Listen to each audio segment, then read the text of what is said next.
नमस्कार. KB news मध्ये आपल्या सर्वांचे स्वागत आहे.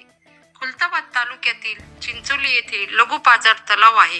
या सिंचनासाठी सिंचन विभागाने 16 एकर जमीन संपादित केलेली आहे.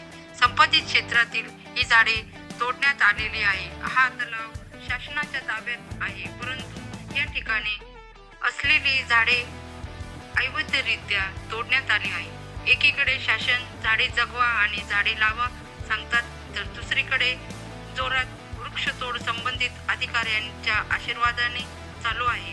याकडे महसूल विभाग, वन विभाग, पोलीस खाते जाणून बुजून कानाडोळा करत आहे. महसूल विभागाला वारंवार फोन करूनही सुद्धा याच्यावर काही दखल घेतली जात नाहीये. म्हणून या भागातील नागरिक मध्ये असंतोष पसरला आहे व अशी झाडतोड थांबवावी यासाठी ग्रामस्थांनी मागणी केली आहे.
सगळ्यात चिंचोली या ठिकाणी आलो आहोत.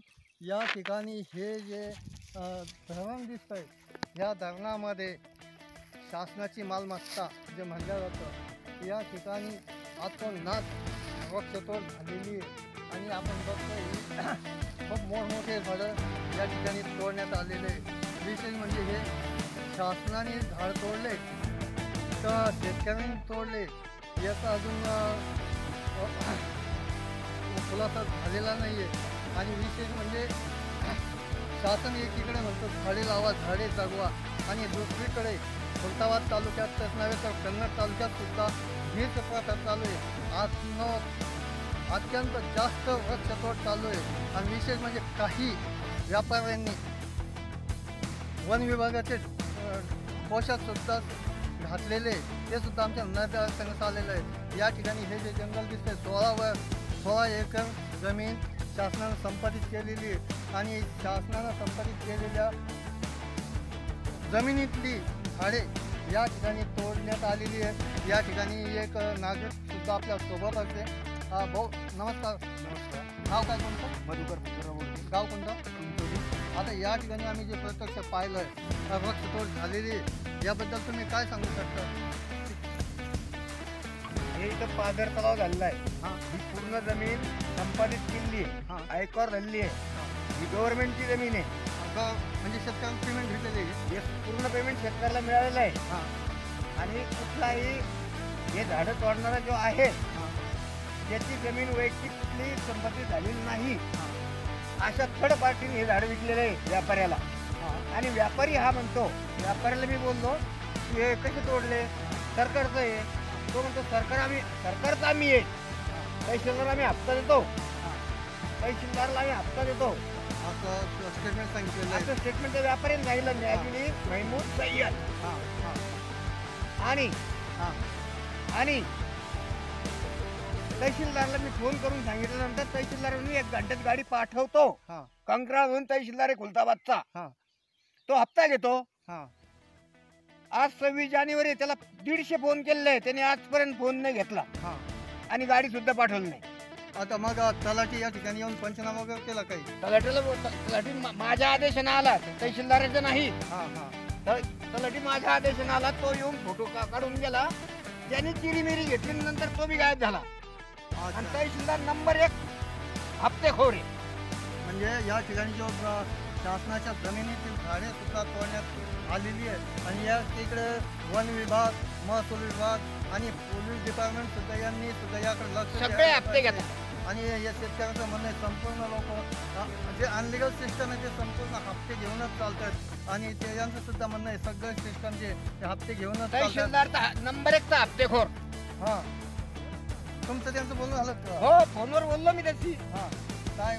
गाडी पाठवतो, पंचनामा करतो म्हणला. हां अजून नाही, आता तर फोनच घेत नाही. ठीक आहे. म्हणजे तहसीलदार साहेब सुद्धा या गोष्टीशी निगडीत आहे असं सुद्धा शेतकऱ्यांचं म्हणणं आहे. आणि हे एकीकडे शासन झाडे लावण्यावर लाखो रुपये खर्च करतं, वाढीसाठी खर्च करतं, आणि एकीकडे मोठमोठे झाडं हे शासन तोड करत आहे. अशी जे घडायला नाही पाहिजे. आणि हां बोला.